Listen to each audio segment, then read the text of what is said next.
Hello, this is Storybooks channel. New videos are posted every day. Subscribe and click the bell. The head was telling. Nancy opened her eyes and for a long time could not realize where she was. Scant sunlight streamed into the room through the boarded-up window, and it smelled damp and musty. Nancy tried to get up, but found her arms and legs tightly bound with ropes, cutting painfully into her skin. God, what's happening? The girl thought. Where am I? The last thing she remembered was her and her husband celebrating their anniversary and drinking wine. She was pulled heavily into a dream. Frank carefully carried Nancy to the bedroom. And that was it. And now she was tied up in the middle of nowhere, completely helpless, and with no idea what had happened. And she's wiggling her ears, her lips. Somebody help her. The answer was absolute silence. She could only hear some birds flapping their wings and chickadees somewhere above the ceiling. Nancy tried to free herself from the ropes, but the knots were tight. With each movement, the slings only dug harder into her skin. The girl looked around for something to cut the ropes against. But there was nothing in the room except the filthy mattress she was lying on and a couple of boards in the corner. Shit, Nancy burst out. Slowly, she got up on her knees. She was still wearing the red silk dress she had been wearing yesterday. Her hair was tangled and stuck to her face. Yeah, I must look like a scarecrow. What is this place where Frank is? Looking around the room, the girl realized she was in some kind of abandoned house. The walls were covered in plaster, with brickwork peeking through. There was a thick layer of dust and debris on the floor. The remnants of wallpaper were covered with some kind of fungus. Nancy jerked suddenly, her gaze drawn to the window. It was quite high and boarded up, but through them Nancy saw something that could bring her salvation. Glass. There were large shards sticking out along the edge of the inner frame. The girl decided to get to one of them somehow by climbing to her feet. She tried to jump up to the window opening. The first attempt failed. After the first jump, the girl fell to the floor and hit herself painfully. Her legs were bleeding so badly that it seemed impossible to move. Nancy decided to crawl, overcoming her squeamishness, and the girl began to move slowly across the dirty floor towards the window. When she found herself against the wall, she stood up again. This time her legs proved more docile. The bottom edge of the window was at her eye level. The piece of glass was very close and not even blocked by a board, but there was no way for Nancy to reach it. Her hands were securely fastened behind her back. What to do? The girl muttered to herself, "If I can't get rid of the ropes soon, I'm finished." The one who brought me here, apparently, was guided by bad motives. I wasn't just left here to die, so he'll be here soon. I hope she took another good look around the room on her knees. She got into the corner with the boards. There were a couple big rusty nails sticking out of one of them. That's it, rejoiced the girl. The edges looked sharp. We should try to break the rope with them. She turned her back to the boards, sat down on the floor, and carefully began to run her bound hands over the protruding points. She cut her wrist painfully a couple times. The nails were rusty. But the least of Nancy's worries right now was possible infection. The rope had become wet with blood, but that didn't stop Nancy. She kept trying, ripping the cord at least a little bit. But the more she tried, the more it only hurt her skin. Suddenly, her attention was distracted by a knocking sound coming from behind the door. Was someone in the house? Fear and hope mixed in her found head. Not realizing who could be behind the door, kidnapper or savior, the girl crawled back towards the mattress. She was about to try to scream for help when she suddenly heard a familiar voice. The speaker was behind the wall in the next room, and clearly he was not alone. To her horror, Nancy realized it was a man, her own husband. For a moment, the hope that had flared in her soul that Frank had come to save her crumbled. When she made out what she was saying, "You realize you can't leave her like this." Frank's voice sounded agitated. "Of course I understand," a rather low female voice answered him. Nancy did not recognize her husband's interlocutor. The house is abandoned, of course, but there's always the risk that someone might come here by chance. Not likely, though, especially since the building and the room are locked. Even if someone walks by, they won't break in. But what if that idiot comes to her senses and starts screaming for help? We can't take any chances. In fact, I suggest you get rid of her as soon as possible. I don't want any trouble, and neither do you. What do you suggest? Frank asked the stranger excitedly. That, my dear, is for you to decide. You're the brains of the operation. No, I'm not. Clara, you suggested all this. Oh, look at him talk. No, there's no turning back now. Or are you suggesting we just take her home and pretend it never happened? No, shouted Frank. I'm not stupid. I'm not going anywhere. I'm just consulting with you about a way.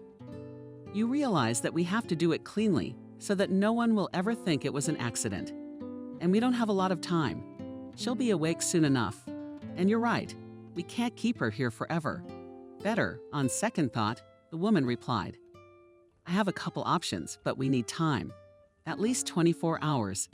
I got a guy I know who's a medical examiner there. We'll have to put your husband in the car and push him off the cliff. I'll get him to write the report. That's right. So what? It's an accident and everything. He knows. He does this kind of work from time to time. You can trust him. God forbid he flies first. I've got a lot of dirt on him.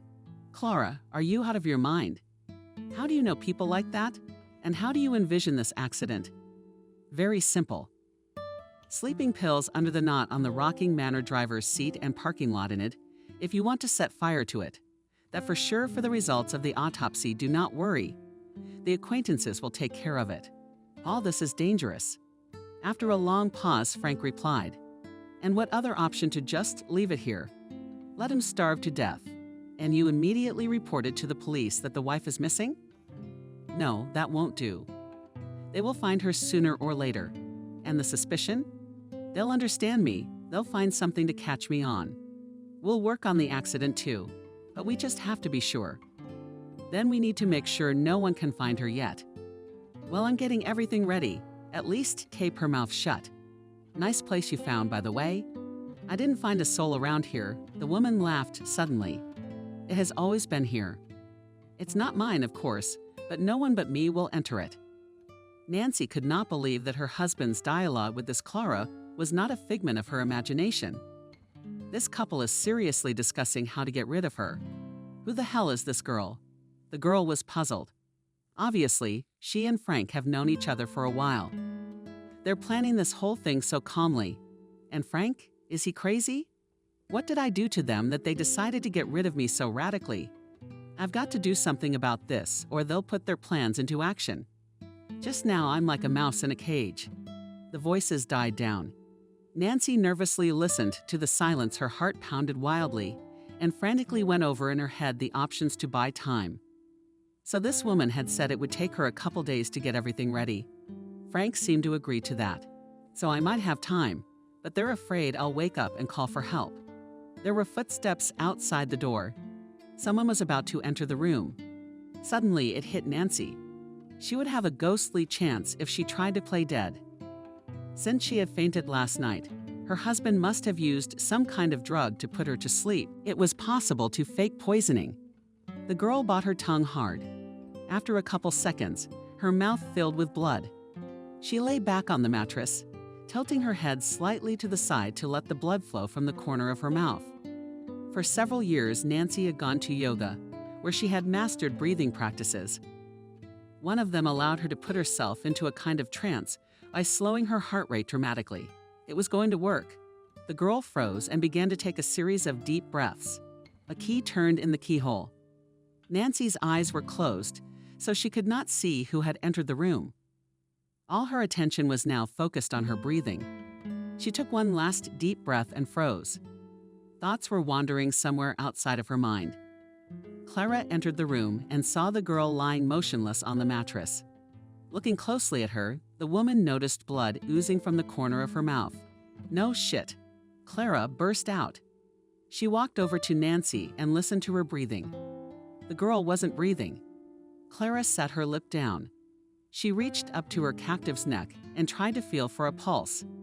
It was absent, though the body was still warm. Clara shook Nancy by the shoulders, but she didn't react just fine.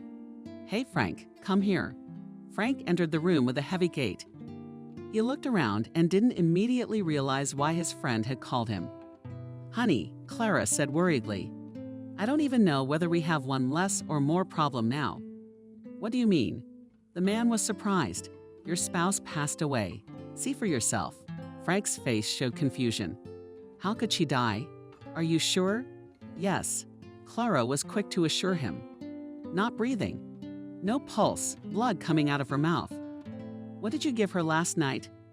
"I gave her a horse dose before the sleeping pills. It shouldn't have been. Your fiancé must have some kind of individual intolerance." "But if you remember." "I don't remember anything," Frank argued resentfully. He looked at Nancy's breathless body. For a moment, it seemed to him that she had returned. He pushed Clara away and began to feel his wife's pulse himself, but there was no heartbeat. "What's there to check? Don't you believe me?" Clara was angry. "Obviously hell. Your little girl threw herself. That's it. At least it's easier for us not to get our hands dirty. Just put her in the driver's seat. It's a piece of cake. In the meantime, I think we can leave her here. She's not going to call for help, no matter how many bands she's got." Frank stood there paralyzed. Despite everything that had happened recently, he had once loved his wife dearly, and now to see her dead. Realizing he'd had a hand in it, it was wild. But Clara was right. The body could be left here for the time being without worrying about it being discovered so quickly. Frank shook himself out of his daze. "Okay, what do you say?" Quietly he answered Clara. "Let's at least cover it with something, just to be safe." Clara went into the next room and brought out a couple of dirty cotton coats, tossing them carelessly on Nancy. She left the room. Frank took one last look at his dead wife and followed. Nancy heard a car pull away from the house. While her captors were in the house, she was afraid to even begin to breathe, let alone move. Her whole body ached unbearably. The wounds on her arms were badly posterior, though the blood had already stopped flowing. The cotton batting Clara had covered her with stank horribly. When Nancy took her first breath, she nearly vomited. As she struggled to get out from under them, she finally tried to regain her breath. Now she thanked God that she had decided to take up yoga and mastered this difficult breathing technique, slowing her heartbeat to a lower limit. If Frank and Clara had been a little more persistent, they would have waited for another heartbeat. But Nancy had been lucky. Either the kidnappers were scared, or they were just very willing to take the expected for granted. But now the girl had time on her hands. She remembered that a couple of scoundrels had mentioned near the house. Rarely, but still people showed up. "So I just had to stand under the window and watch for passersby." The problem was that from the high window there was nothing to see. And Nancy had no strength left to stand for hours waiting for rescue. She was unbearably thirsty, and the kidnappers had not even left her any water, for the corpse had no need of it. Nancy tried again to cut the ropes, but the long weave did not give in. Besides, the wounds started again. Abandoning these attempts, the girl tried to look at the problem from the other side. If it is not possible to break the ties, you can try and bend, and try to pull the hands forward. It was the wrists that were bound. Thanks to all that yoga, Nancy was quite flexible. She'd seen a couple of movies where characters had done such tricks, but she'd never tried it herself. Nancy strained her ligaments and twisted her joints as hard as she could. By some miracle, she succeeded. When the girl saw the bound hands in front of her, she cried with joy, despite the fact that all the skin was covered with deep scratches and abrasions. Now the only thing left to do was to somehow try to untie the knot. Nancy tried to do it with her teeth, but the rope was synthetic, and the knot itself was too tight and tangled. Only now the girl realized why the nails were slipping so persistently, but she managed to free her legs. For some reason, they were not as securely fastened as the arms. Nancy experienced inexpressible relief when finally left her ankles. The rope was now covered with gruesome welts.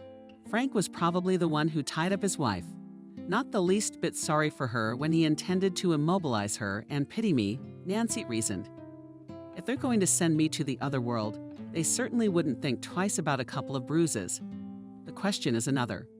Why on earth would they intend to get rid of me? Nancy really didn't understand.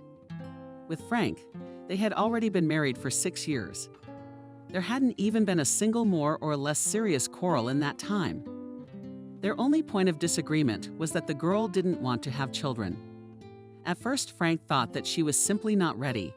But during the 3 years of married life, he realized that Nancy was firm in her convictions. She didn't see herself as a mother at all.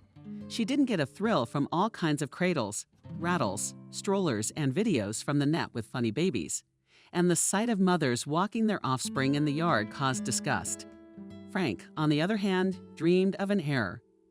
A couple of times there were conflicts, the right out of which always came out Nancy.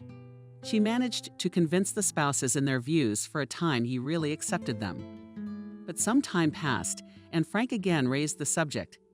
He even tried to tamper with his wife's birth control pills. When Nancy found out about it, she didn't start a scandal. She just did. She went to the hospital and got an IUD inserted. There was nothing the husband could do about it. Gradually, the baby talk stopped.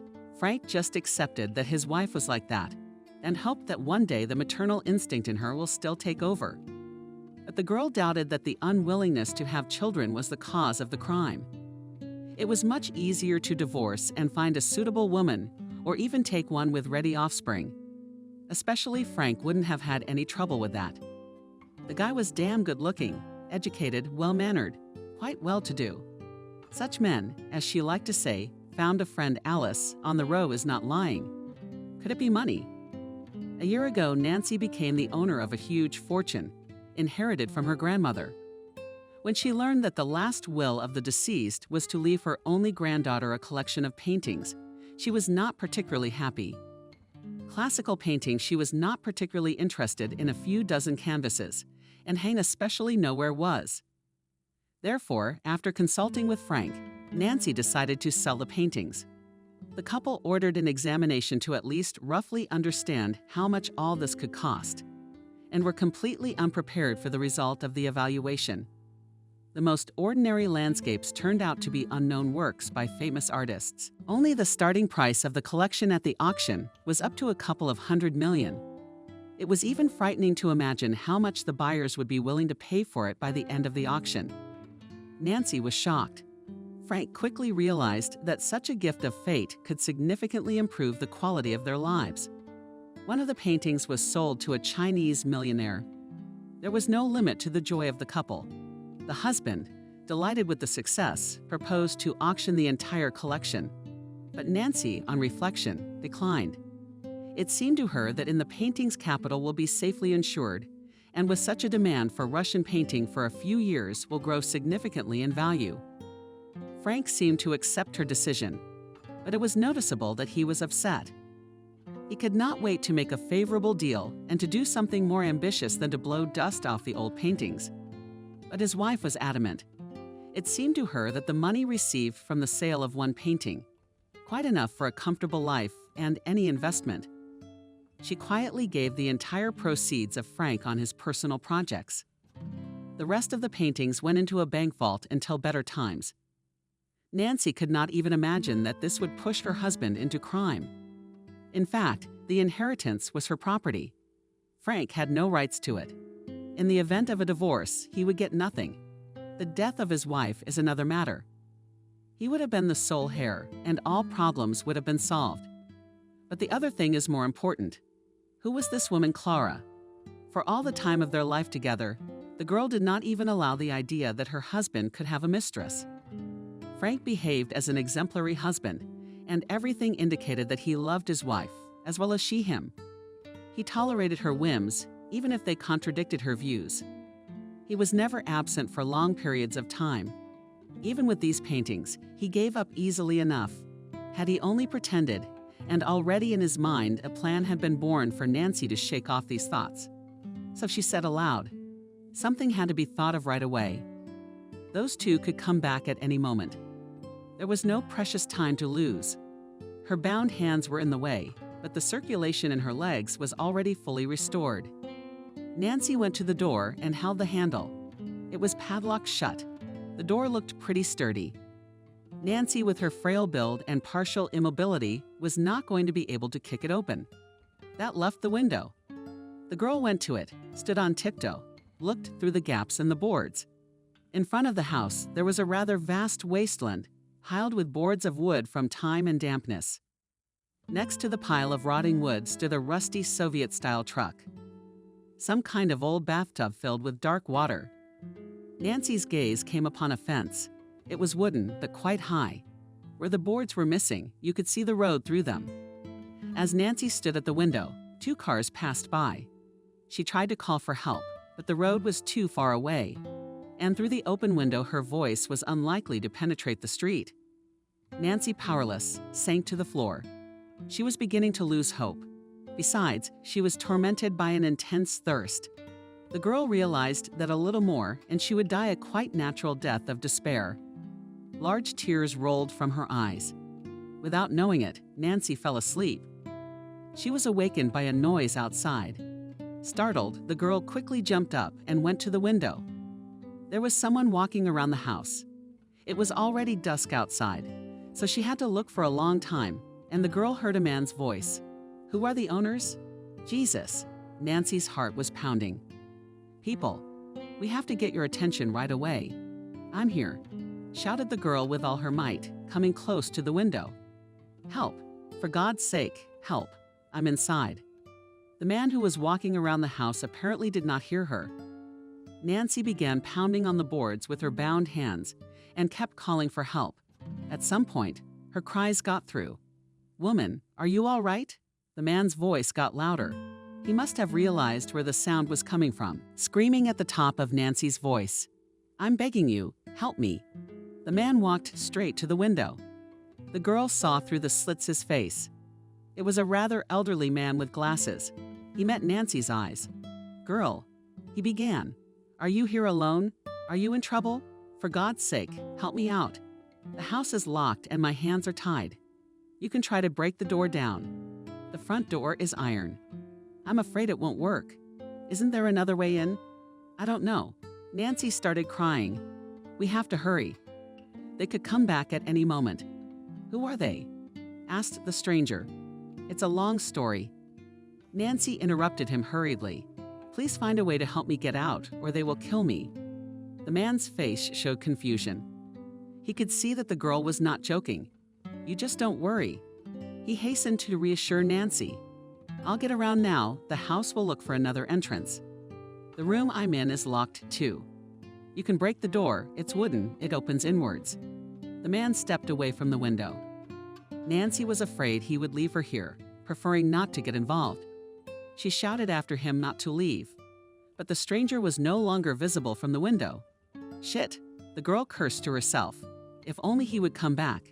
And then I'm saved." After a few minutes, the man came to the window again. "The girl," he said. "I went to the car to get a tire iron. There's another door on the other side of the house. There's a padlock on it. I'll try to break it off. Just don't worry, please." "Okay," Nancy said and sank heavily to the floor. Soon she heard a metallic clanking sound. Apparently a man was trying to dislodge the lock. It took him a moment, after which he quickly reached the door. The handle lingered, and Nancy tore towards the entrance.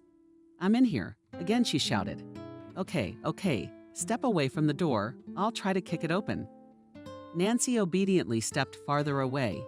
It took the man a few blows before the door began to give way. After another minute, the man fell out into the room with a crash. Nancy shrieked, "Are you all right?" Concernedly, she asked the stranger as he, affected, rose from the wreckage. "It's nothing," soothed the girl. "What happened to you? Why are you bound? I'll tell you everything. But I beg you, let's get out of here as soon as possible." "All right, let's go," agreed the man. He saw the poor condition of his new acquaintance, so he saw no reason to delay. "I have a car not far away. Can you walk?" "I think so," answered Nancy. Now she was ready even to run. "There's just one little problem." "What's that?" Nancy's chest tightened. "I have a flat tire. I thought I'd go to the owners and ask for a jack." There was a look of panic on the girl's face. When the man saw it, he hurried to reassure her. He saw that she was terrified at the thought of having to stay in this house. "Don't worry, we'll just drive a little way and then we'll figure it out." They left the building and headed for the gate. Nancy saw the house from the side of the dilapidated and brick-building hollow ethereal roofs, an abandoned lot with scant vegetation. Half the yard was drowned in nettles. Broken glass and stakes, ceramic tiles were lying everywhere. "I wasn't sure if anyone lived here," the man explained as they walked along. "But there's no houses around here, just this one. And as luck would have it, I got a flat tire. Now we'll sit down, I'll give you a rope." The car was about 100 meters from the fence. It was a pretty decent SUV. The stranger helped Nancy into it. He pulled out a large hunting knife from somewhere and with confident movements cut the thick cord into one. His hands were in a terrible state, but nothing caused them now. "It would have to be treated. The cuts look pretty deep," he remarked. "Nonsense." The girl tried to smile. "Please, let's get out of here quickly." Then all that handling on a flat tire. It wasn't easy to drive. The driver tried to do it carefully. Luckily, after a couple of kilometers, they came to a gas station. "Got a jack." The man got a spare tire from the trunk and changed it quite quickly. "Oh, it's hard," he said, getting in the car. "The old tire's a goner, of course, but the rim's intact, so it's all right. So now tell me where to take you." "I live out of the way, hopefully in a classroom." "Where is she supposed to go exactly?"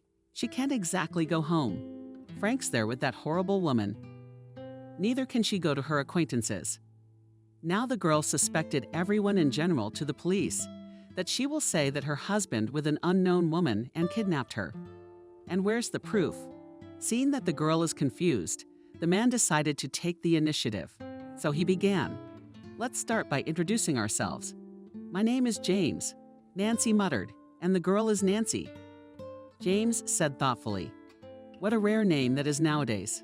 That's what Nancy is. I think you're hungry. Let's go somewhere and you can tell me all about it." Nancy gladly agreed. She hadn't eaten in 24 hours. She was so thirsty that it was hard for her to speak. They stopped at a small roadside eatery. The girl immediately went to the restroom, leaving her companion to order at his discretion. She would eat an elephant right now. The restroom shone with whiteness. Nancy was even surprised. She thought places like this were unsanitary, and the tiles were scrawled with all sorts of obscene writings. She went to the mirror and was horrified at the absenteeism. Her face was in front of dried blood, her hair was tangled, mascara stains were visible under her eyes.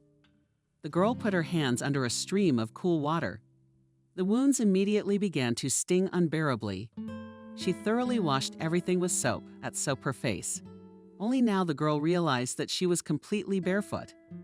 The shoes she had been wearing the day before had been left in that horrible room. How could I go barefoot and not even notice? There was glass and rocks everywhere in the yard.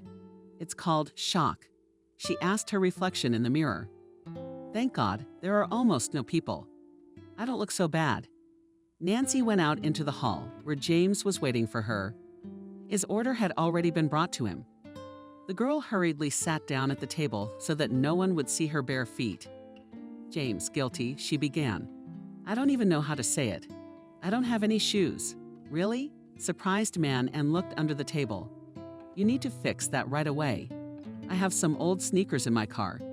If you don't mind putting them on, let me get them now and then we'll go to the store and find something more suitable." A couple minutes later he came back with a pair of teenage sneakers. Nancy immediately put their shoes on. "They fit. My grandson's," the man explained, smiling. "They bought him new ones, but he kept them. I'm an old school man. I was sorry to throw them away. I thought they might come in handy. As you can see, my instincts were right. Your instincts don't fail you in principle. If you hadn't been at that unfortunate house today, I dread to think what would have happened to me." And Nancy told James everything that had happened since last night. Yes, the man thought, there's no getting out of it. You realize you can't go home. Worse, they'll come back. They'll see that you're missing, and they'll start looking for you. They'll be driven by fear of exposure. And the intruders will realize that you won't go to the police because of the lack of evidence. What am I supposed to do? I can't even go to my best friend's house.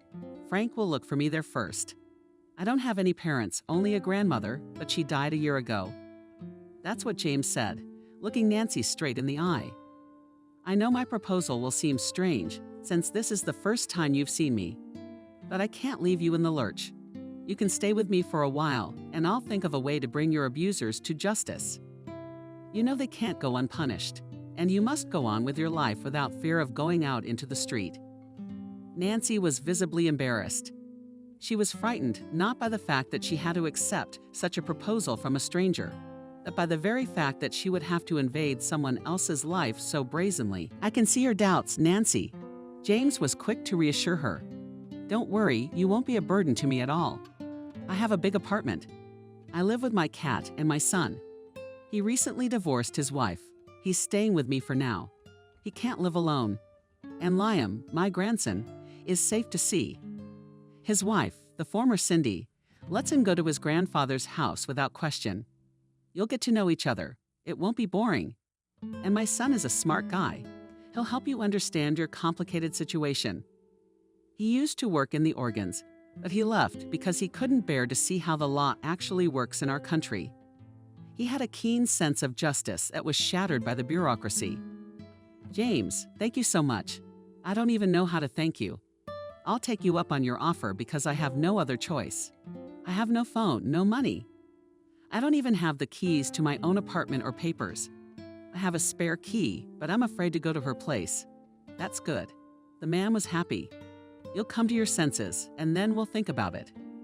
Sergei's apartment really turned out to be a huge good quality with good repair. When Nancy stepped over the threshold, a huge striped cat ran out to meet her and began to rub her feet intensively. "Meet him," laughed James. "This is Benedict. I hope you're not allergic, because he's taken a liking to you. That rarely happens. He'll never leave his side now." As if in confirmation of his master's words, the kitten gave an affirmative meow. Nancy laughed. "Don't worry," she assured James. "I love cats. My grandmother and I were Siamese. He followed me everywhere, even walked me to school. And he was so smart. Sometimes I used to swear at how human he was." Yeah, they can do that. Not all of them, though. Come on, I'll show you around.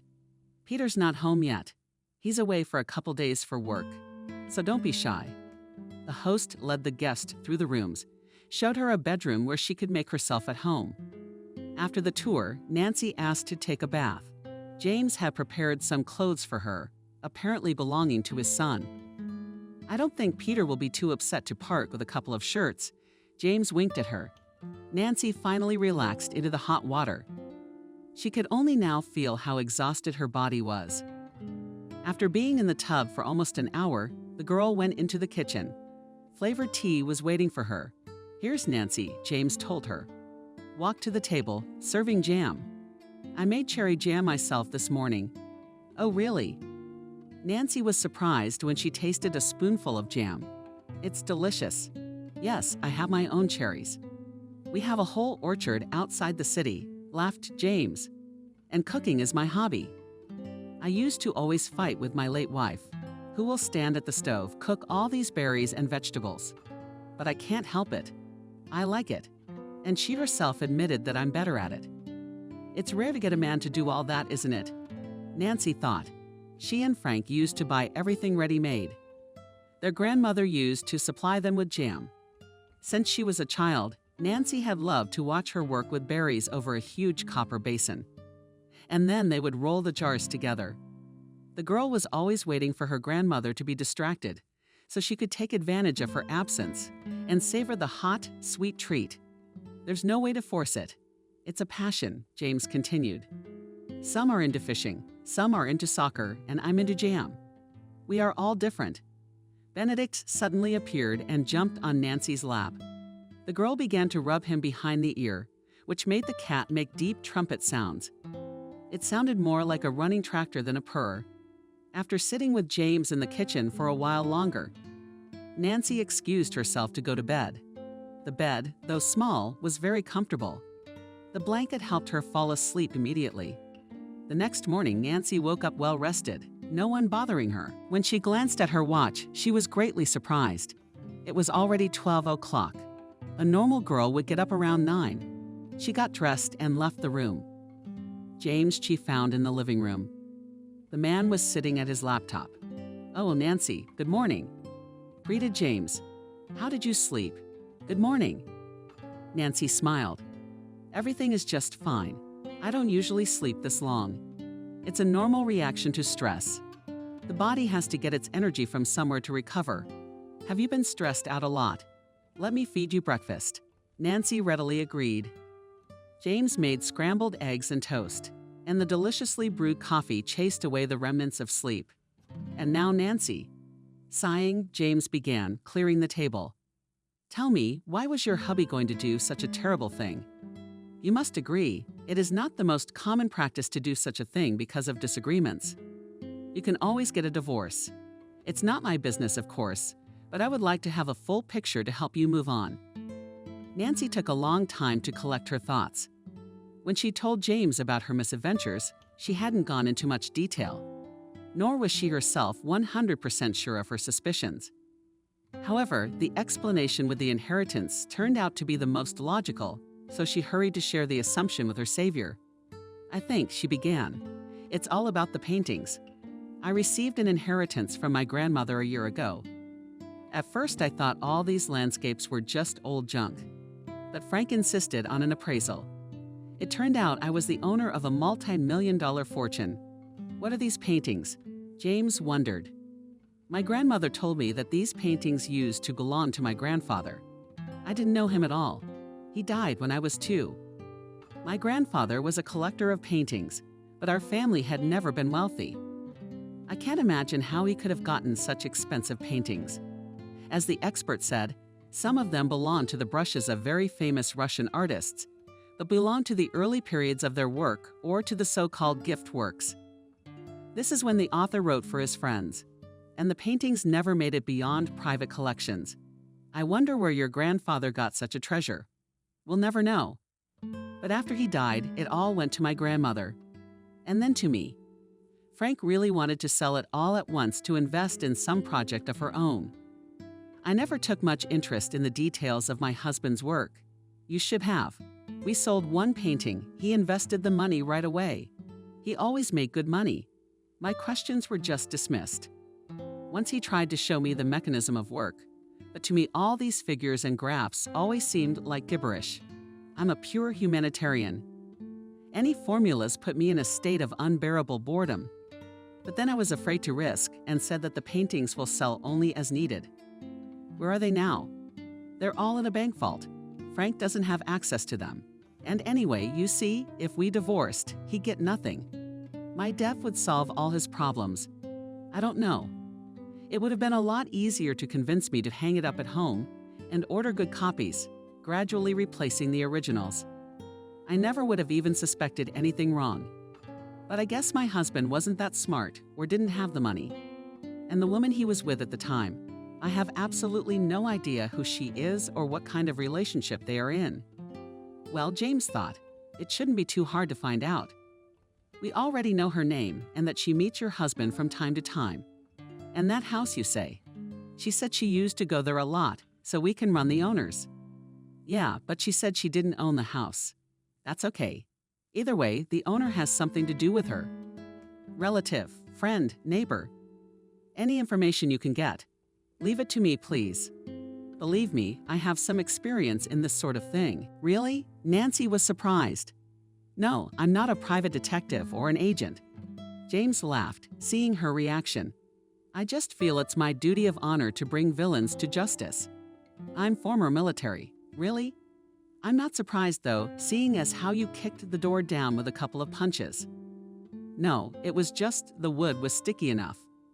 If I'd been younger, I could have broken it down with one. What do you think, James? Nancy asked after a moment's thought.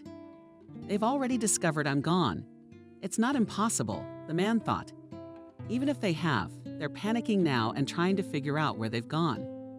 Given the broken door, it wouldn't be hard to guess that someone helped. The other thing is, does it realize you're still alive? And I did a pretty convincing job of playing dead. They might think someone just took my body. They might think that, James nodded. If they do, we have a chance to play the game with them, but on our terms. But we'll have to wait for Peter. I'm sure he'll be happy to help us. In the meantime, I don't recommend you leave these walls. There's a risk you might run into someone on the street and they'll pass it on to Frank. I agree, and I don't really need to go anywhere. Peter arrived the following evening. Nancy and James were having dinner in the kitchen when the owner's son came in. He was a fairly young tall man with blonde hair and bright blue eyes. Nancy didn't even think there was such a rich color in nature. "Hi, Daddy," he greeted, catching a glimpse of the girl. "I see you have company. Why don't you introduce yourself?" "Yes, son, come in. We're having dinner." James fussed. "This is Nancy Peter." The guy extended his hand, which she shook firmly. Peter noticed that her wrists were marked with a creepy-looking scar. "Long time to come," his father interrupted him. "Don't get the wrong idea. This girl is in trouble, and you and I have to help her." "How was it?" Peter asked with suspicion in his voice as he continued to stare at Nancy. "What happened?" I wondered. "I was robbed at the train station. I had nowhere to go." Nancy couldn't answer for some reason. She felt ashamed. For some reason, she thought her savior's son would not be happy to see her in his own home as an embarrassed girl. James came to the rescue. The son said sharply he Peter and immediately changed his expression. "What, do you think I dragged all the beggars into the house? You know me, I offered Nancy to stay with us for a while. I rescued that girl from an abandoned house a few days ago, tied up and scared to death, and I feel it's my duty as a man to help her deal with her abusers." "In what way is that related?" Peter interrogated. "Why didn't you go to the police?" "She wants to send me to the other world, in fact," Nancy said in a low voice. Peter was silent. He saw that the girl was serious, and from her wounded arm she confirmed her father's words. So Peter rested his hands on the edge of the table. "Let's be more specific." Nancy repeated her story again, mentioning the paintings as the most probable motive for the crime. Now she herself thought the whole story was a bit crazy. But after listening to the end, Peter suddenly became interested. "So I take it you're not going to go to the police?" "So no proof other than my word." "And that's true. I was an investigator myself for a few years. I'd take a statement, but I don't think I'd make a case. The only thing left to do is either try to catch them red-handed, which is almost unrealistic, given that it would put you at great risk, or play a little with them." James suggested as well. Nancy laughed. "I can tell you're his son." "Very interesting." Peter looked at his father. "What kind of game are you playing, Dad?" "We think James has taken a fancy to us. We think they're convinced Nancy's dead and someone's found her body. So maybe we should blackmail them a little bit. Might work?" Peter scratched his chin. "They're probably panicking and won't go anywhere. But we have to get as much information as we can." "You know," Nancy suddenly exclaimed, "I have a friend named Alice. She's a very nice girl. I don't think she's in cahoots with them. I'm afraid to go to her myself. I don't know if Frank will be there waiting for me. But if you talk to her, Peter, she might be able to help." "Okay, I'll keep that in mind." The next day, James got information about the owners of the abandoned building where he'd found Nancy. The house belonged to a Sophia. It wasn't hard to find this woman. Peter involved old acquaintances, and in a couple of hours he had the data. The guy volunteered to personally drive to the old lady's house and make inquiries about Clara. The address was a nursing home. Peter introduced himself as the woman's grandson. Luckily for him, no one asked for any documents. A nurse escorted him to the room where Sophia lived. When Peter entered, the nose was hit by the acrid smell of medicines. The old woman was sitting at a desk reading something. Peter was sharing. "Sophia, hello," he said loudly. The woman shuddered and looked up at him, her eyes hidden behind thick glasses. "Good morning." She greeted him with a well-pitched and surprisingly young voice. She was 86 years old according to her documents. "I'm sorry, I don't recognize you. My eyes don't look the same. Come closer." "Sophia, my name is Max. I'm here at Clara's request. I brought you some fruit." Peter put a heavy bag on the table. "The old lady has been sitting on her hands for a long time and she hasn't shown up. She's doing well." "Yes, Sophia, Clara is working very hard. She has no time. She asked me. How could I refuse? We've been friends since we were kids, since school. The old lady asked me again. I don't remember you." "Max, you say you're not Livingston." By any chance? No, Peter immediately sensed some kind of trick in the tone of the interlocutor. Solntsev, but Clara and I didn't go to the same school. If that's what you mean, I think I've softened. Sophia, I seem to remember all my students, but I don't recognize you. My eyesight, is no longer the same. But I recognize every single one of my Cossacks, no matter how much time has passed. Cindy, she's one of the few people who visits me here. You'd think she'd have forgotten the old woman by now and lived in peace. No, she can't be like that. The girl's so kind to her. She's always been different from the others. It's been 21 years since graduation, and she's always with flowers and sweets. The nurse comes running to me. She only manages to grumble again, saying that your Clara came and raised everyone's ears. But I smile. I'm just glad that I taught such a smart girl. Good for you. Peter nodded to himself, thinking how cruelly mistaken this woman was. If she knew what her former student was doing, probably would not smile. Now weakened by a heart attack, no less. And you say you went to another school? Yeah, 32nd, nodded Peter. Oh, so it's right next door to ours, the 17th. Yes, it's a pity you didn't get into my class. They were my last class. I retired as soon as they graduated. And now, you see, I've fallen apart. Nobody needs me. Peter spent some more time in the old woman's company, but he could not learn anything useful, although the information he got from Sophia could be useful. Leaving the nursing home, he dialed the number of his friend from the authorities. Mish, he began quickly. Listen, it is urgent to run a person through. Don't ask anything. It'll count for something later. Oh, there was a cheerful voice on the other end of the line. But then he heard a serious matter. Write it down. Clara, age 37-39 years. Registered in the Bright Street. Probably a different address now, but she used to live there. I don't know much data. Please check life and death issues. I know yours. You probably picked up another hottie from death, didn't you? Now you're looking for where she lives so you can wait with flowers. Peter, stop being a romantic. I already divorced one of them for that. Find yourself a good woman, a good housewife, and live in peace. Mike, all wrong, started Peter, but in time realized that it is not worth explaining that the curious comrade is not worth it.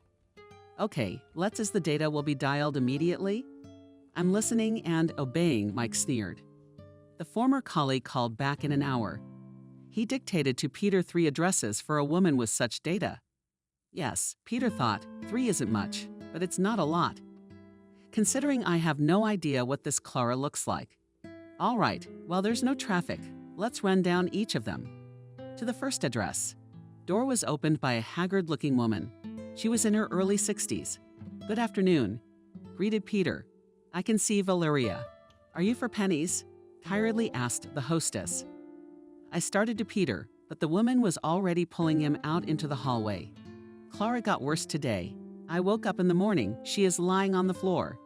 She must have tried to get into the stroller herself. The stroller. That's what Peter said.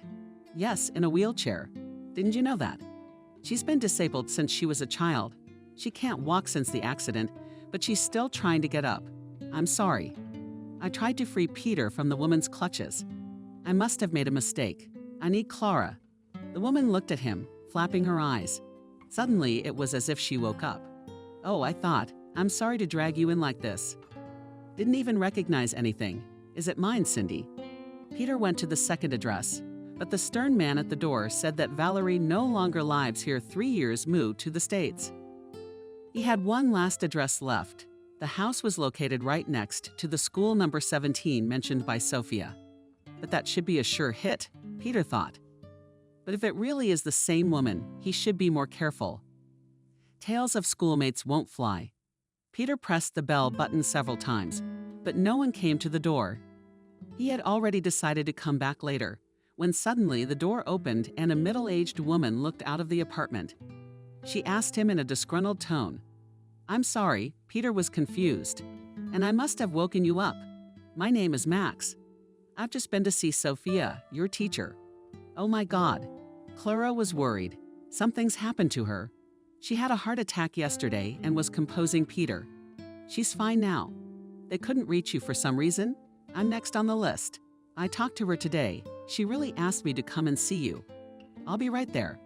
It was obvious that Clara was very concerned about the old lady. It bothered Peter a lot. He couldn't understand how she could be so caring and cruel at the same time. "Did you also study with her? Or a relative? I just don't remember her having grandchildren." "I'm a distant relative," lied Peter, "on my mother's side. I don't live here, so I don't get to visit her much." "Oh, don't worry, they won't let you see her today anyway. I brought everything. She just said to ask where you've been." "You mean you haven't visited in a while?" "Yes," Clara sighed. "It's just the way it is. I've had a lot of problems of my own. I'm so sorry. I'll be sure to visit her one of these days." Peter said goodbye to the woman, who seemed very tired. It was obvious that Clara hadn't lied about her problems, except that Peter knew very well what kind of trouble the woman was in. Well, now he knew where she lived and what she looked like. He made the decision to sit in the car and observe her. Realizing that the woman wouldn't get out that easily, he decided to get active. He dialed the number Frank had given him from Nancy. A man's voice answered unfriendly. "Hello, Frank," Peter began. "Your wife, or rather, her body?" There was silence on the other end of the line for a long time. Frank must have digested what he heard. "What do you want?" He finally squeezed out. "How much money for silence?" $3 million. Peter said it at random. "Are you crazy? I don't have that amount." "What made you think you had my wife? It wasn't that hard to establish. And don't think that if you don't pay, you'll get off easy. I have footage of your car being at the scene for quite some time." "The time of the girl's death fits right in that gap," sighed Peter. "Let's skip the details, especially now you've asked me what I want. So you really know what I'm talking about. Are you from the police?" Frank suddenly asked. "No," Peter laughed. "If I were the police, we'd be talking differently." "Okay, but I need proof. Can you send me a picture of the body?" "Sure, it'll take me a while. I'll get back to you. As long as it's still that money. If you don't raise the required amount within a week, I'll contact you. Then you'll have to deal with it another way." Peter has disconnected. Now all we had to do was wait. Half an hour later, Clara came out of the entrance and got into a car parked nearby. Peter followed her, looping through the city streets. He already guessed that she had gone to Frank's house. The woman went into the house, but Peter wasn't going to end the stakeout there. Clara stayed at Frank's for about an hour. She came out highly agitated and angry. Slamming the door, she went on her way. Peter followed her, but the woman only stopped at the store and headed home. Peter then decided not to waste any time and drove home. Anyway, so he started from the doorstep. "I tracked down this Clara of yours and called Frank with a ransom demand for the body, as Nancy had mentioned. And what did he say? He agrees, but he wants proof. He wants a photo. So Nancy, let's get you under the body. Do you still have that dress you were wearing back then?" "Yeah, I lost it actually." "That's okay, but I'll have to tie you up and stain your face with something that looks like written blood." "I have paints," said James, who came into the hallway. "I think it'll look pretty natural." It took the next half hour to cremate Nancy. Peter spread plastic sheeting in the hallway for the girl to lie on. They took a few pictures, after which the guy did a little color work, correction. When Nancy saw the pictures, she was even horrified. She really did look dead in the pictures. "Do you think it'll work?" she asked Peter. "It's going to work." The bastard didn't even blink an eye and agreed. The only thing he cared about was where to get the money. Obviously, this couple is in a panic, very afraid of exposure. All the more I frightened him, saying that I had evidence regarding the location of his car at the time of the crime. "Your eyes are so rounded, Nancy." "Wow. What if he demanded it?" "You know," sighed Peter, "I'm the blackmailer here, and I'm the only one who can demand anything." He dialed Frank's number and arranged where he could send the photos anonymously.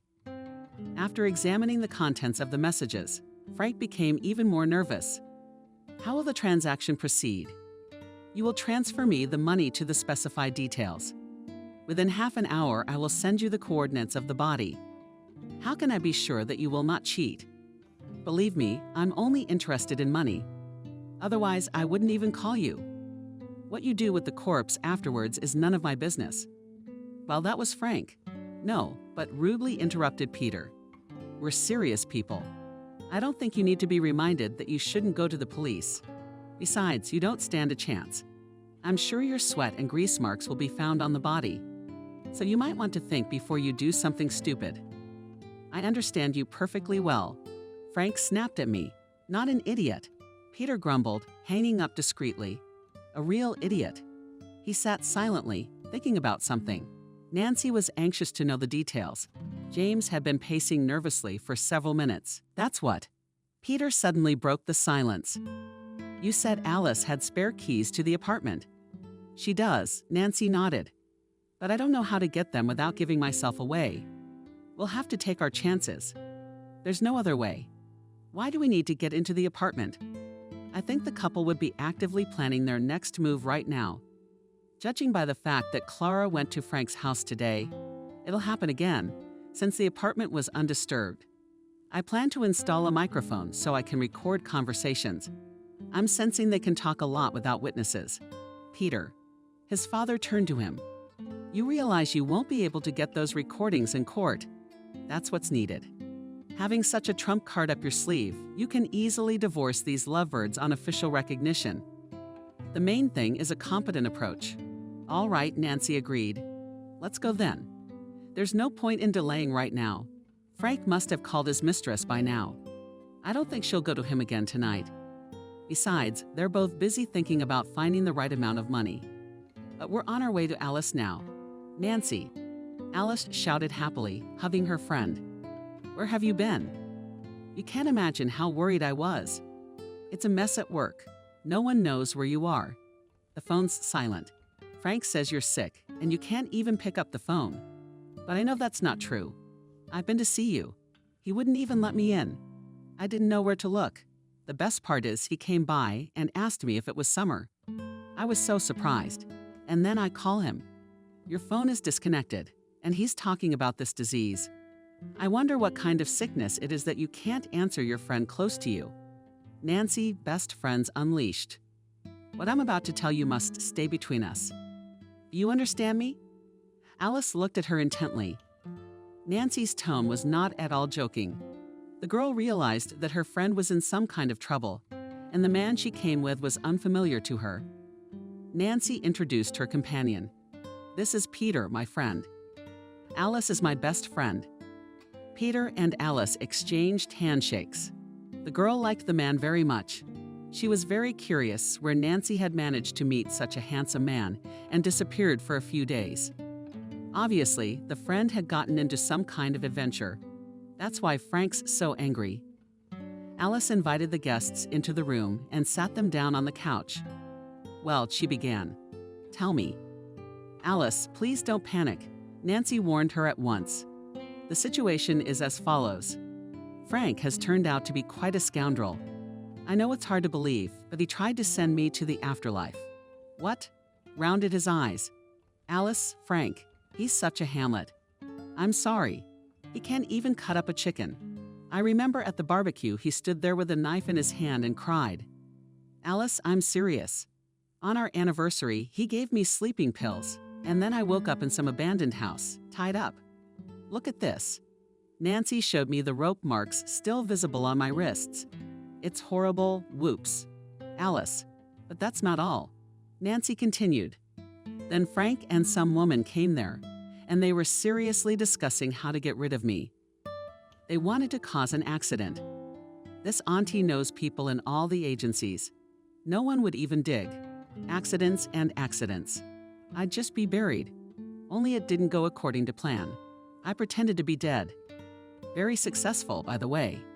So they had to leave my body there while they prepared the next one. That's where Peter's dad found me. Are you kidding me? Alice couldn't believe it. Why on earth would he get rid of you? You've been married 6 years? I don't even remember one serious fight. That's true, my friend. Except I think it's all about the money. Money? Alice was surprised. He makes good money. Why does he need your money? I'm not sure he makes good money anymore. Remember how he persuaded me to sell all the paintings? I only agreed to sell one. I got a good deal on that one, and I gave him every penny of it. He invested, and guess what? It's been almost a year, and I still haven't seen him make any serious profit. I mean, he's made some withdrawals, but given the amount of money he's invested, the amounts aren't commensurate. Have you talked to him about it? Of course I did, but it made sense to me at the time. He convinced me that there was no point in withdrawing the profit and that it was easier to keep it in the system so that it would work and bring in more money. She showed me all sorts of figures, but I don't understand anything about it. What do you think? I think there's no money in the accounts. According to my calculations, there should have been several million in there.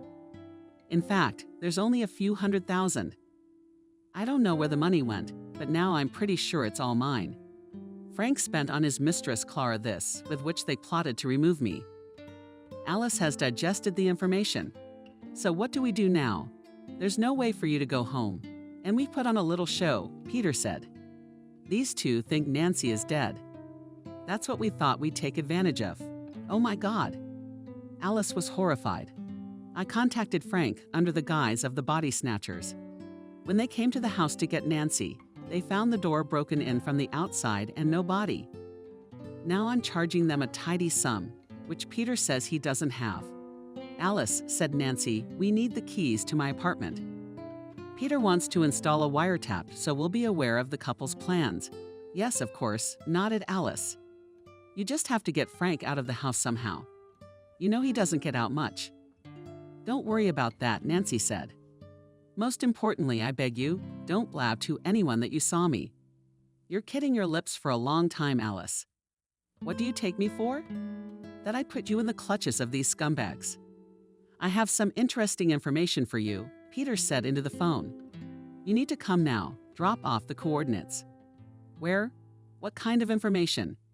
Frank asked cautiously. When you arrive, you'll find out. I hope you are collecting money. We're running out of time. Don't rush me, Frank snapped at me. I told you everything will happen. Peter sent Frank the coordinates. There was no information for him, but it was necessary to lure the man out of the house. Peter sat in the car in front of the driveway. After a few minutes, Frank came out, got into the car, and drove away. Peter wasted no time and went up to the apartment. He opened the door, disarmed the alarm system using the code Nancy had given him. He walked through the rooms and set up 3 microphones in different rooms where he thought Frank and Clara might be most likely to be. Well, he said aloud, I hope this works. He hurriedly left the apartment and called Frank again. There's been a mix-up, he reported. Don't go anywhere. I'll get back to you later. Frank cursed back, but Peter wouldn't listen and disconnected. The man quickly drove home, where his father and Nancy were waiting for him. Everything is ready, he informed his household. Peter turned on his laptop and opened some program. Let's hear what they have going on. For a long time, nothing was heard. Then Frank's voice came out. He was on the phone. Clara said, man, come over right away. I'll meet you there. About 40 minutes later, Clara arrived. Nancy could hear her heels clacking and a disgruntled voice. We're going to have to take a risk, Frank told her.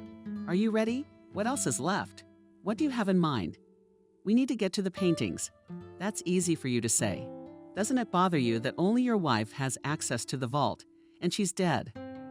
Look, all the documents in here are keyed to the safe deposit box, and the cell phone too. I visited the vault with her. It's rudimentary, no biometrics or anything like that. You just go to the bank, show your ID, fill out a couple of forms, and unlock the box with your own key. Who would go, I wondered? Clara grinned. You and me. Are you serious now? You think the bank employees are so stupid that you can't tell one woman from another, and you're serious. Do you two look alike in build? Do you even have a face in common? Put on a little more color. Put on a wig, her clothes, now practice signing her name. She's only been to the bank once. I don't think anyone remembers her very well. Anyway, this is our chance. And we can take it all at once, pay off the kidnappers, get rid of the corpse, and then just disappear. That's enough money for you, me and Thomas, to live on for several lifetimes. Who's Thomas? Nancy asked in a whisper. Quiet. Peter interrupted her. It's all for later. I don't know, Frank, Clara continued. The idea seems dubious to me. And if we all get in, How will you come with a confident look and show the documents? Well, who, tell me, is an exact copy of his passport photo. The most important thing is to act without hesitation, so that no one sees your excitement. All the more reason for me to be with you. In fact, if we don't take the risk, we'll be in a very unpleasant situation. If Nancy's body turns up anywhere, we'll both end up in jail.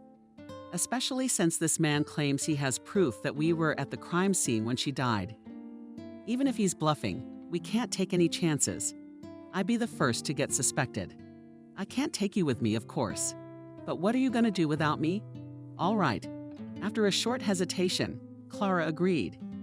And they will not be embarrassed that I am 10 years older than your wife, and I'm not making it up. You don't look your age. Besides, it's hard to tell how old a woman is. Okay? Clara agreed with doubt in her voice. Tell me something. So they give us the body. What are we going to do with it? There's no way to fix the accident. It's been days. We'll have to get rid of it. I'll file a missing persons report and have the police look for it. After a while, she'll be reported missing because we won't care about the inheritance. It won't concern us anymore. We'll all go away together as far away as possible. There's nothing to keep you here. If the body turns up, how are we going to dispose of it? In the woods? Dig? No, we need another way. A safer way, you know? Suddenly, Clara added, after some thought, I have a friend who works in a chemical factory. If he's well paid, he can get nitric acid. I've heard it dissolves any organic matter without a trace. Acid? Frank asked in horror. What's the big deal? It's the perfect solution for us. No one will ever find Nancy. Let everyone dig around. Yeah, there's something to it. All right, let's buy the body first, then we'll decide. But I'll contact my contact. The rest of the conversation was of no value in terms of case information. When Clara left, Peter and Nancy looked at each other. You realize they're just going to rob me outright, Nancy said indignantly. After the previous events, it seems ridiculous, Peter grinned. Don't worry, they won't get away with it. But we can catch them in the act. I wondered, Nancy thought. Who was this Thomas they were talking to? Is there someone else in their gang that we didn't know about? I'll try to find out, Peter wondered. He didn't like the fact that there was someone else in the case either. Nancy, Peter, and James were discussing a plan of further action. There were two options. According to the first, they were to report the planned robbery and catch the criminals red-handed at the bank when the paintings were in their hands. The second option suggested a more complicated chain of events. Peter proposed to let Frank and Clara leave the bank and to catch them in the act later when they tried to get rid of the stolen goods. It was obvious that Frank would try to sell one of the paintings on the black market to get the required sum for it quickly, for time was pressing him hard. Peter knew of several suitable sites by virtue of his old service. All the more reason to know exactly where Frank would try to auction the canvas. Listening to their dialogues with Clara, after a small meeting it was decided to stop at the second option. At 12 o'clock noon, Peter and Nancy were sitting in the car parked in front of the bank branch where the vault was located. They knew what time Frank and Clara would be arriving. The couple had been making intensive preparations since the morning, discussing their every move, so all they had to do was wait for them. Around 1:30, Frank's car pulled up in front of the bank. When Clara got out, Nancy cried out in surprise. The criminals had done their best. In the clothes they had found, Clara looked exactly like her with her long black wig and glasses. Look, she turned to Peter. Well done. If I'd met her like that in the city, I'd have thought I was crazy. Very much like that indeed, nodded Peter. Tell me, are there really no biometric sensors? Strangely enough, not these days. It's enough for them that you have a key to the box, documents. I was surprised myself that they don't even require a fingerprint. But I was assured by the personal manager that the vault was absolutely secure. Personal manager, are you sure he won't notice the switch?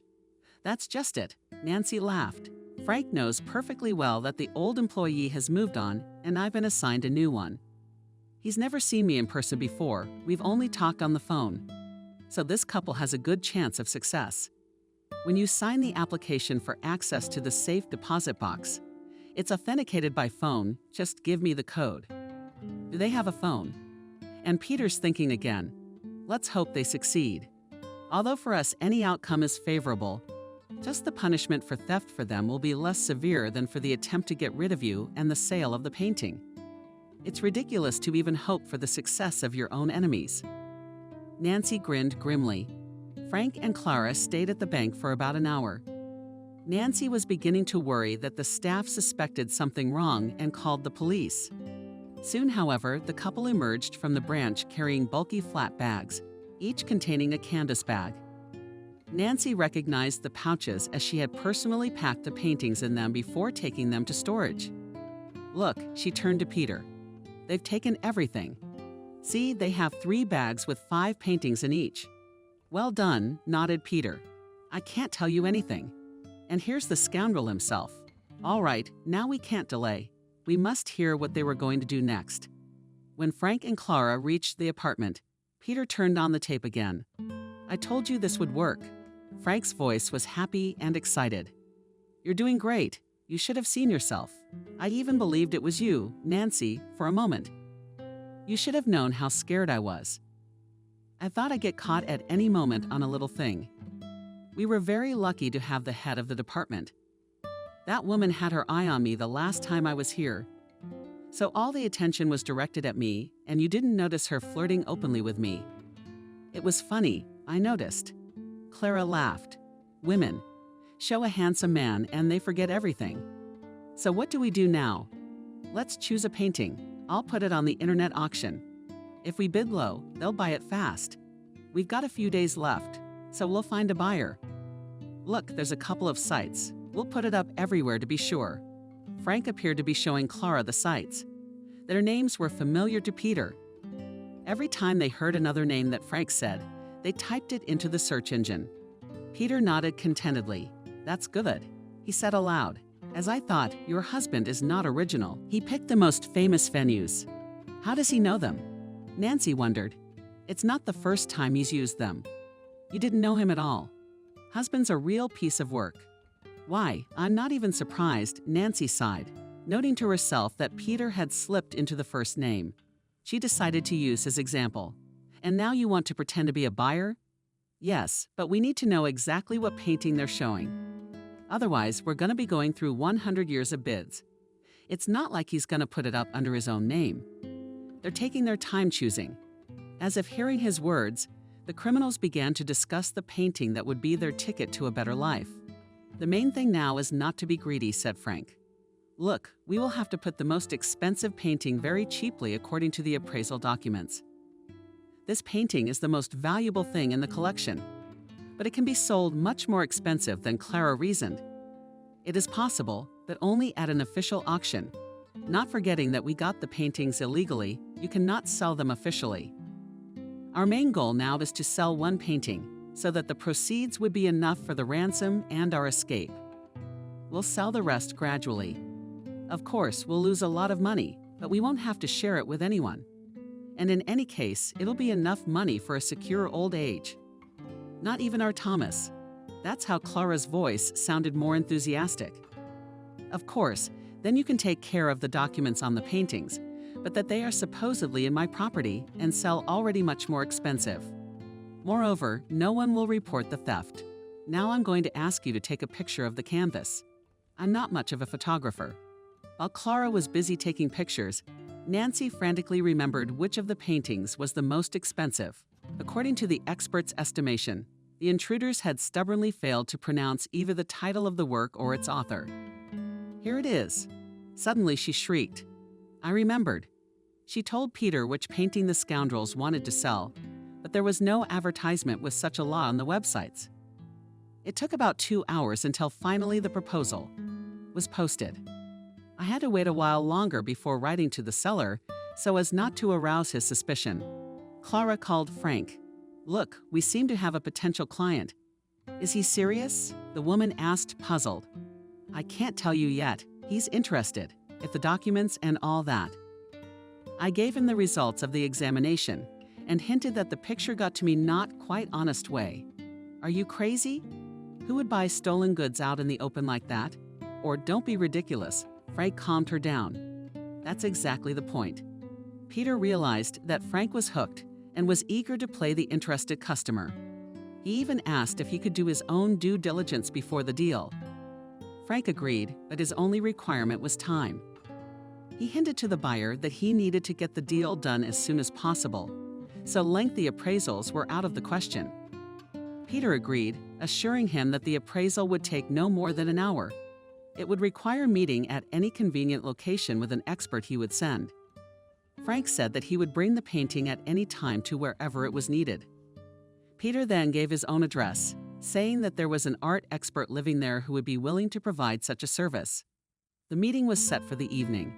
All that was left was to wait. James volunteered to play the expert. He thought that Frank could recognize Peter by his voice, as he repeatedly talked to him on the phone. They prepared everything they needed. Peter went somewhere and brought some optical devices, a scalpel and jars with chemicals. Look, he turned to his father and Nancy. This is usually used to authenticate a painting. Dad, you'll need to look through a magnifying glass like this. Apply a couple of strokes of ruler and acid around the edges of the painting and write a report. I'll prepare the files. All you have to do is print it out and sign it. I got it, son. Don't worry. I hope this Frank doesn't know much about this kind of work. No, Nancy was quick to reassure him. He doesn't know anything about this stuff. He didn't even go to the initial examination with me, so he won't suspect anything. Good, Peter nodded. When the doorbell rang in the evening, Nancy and Peter locked themselves in the back room, and James went to meet the guest.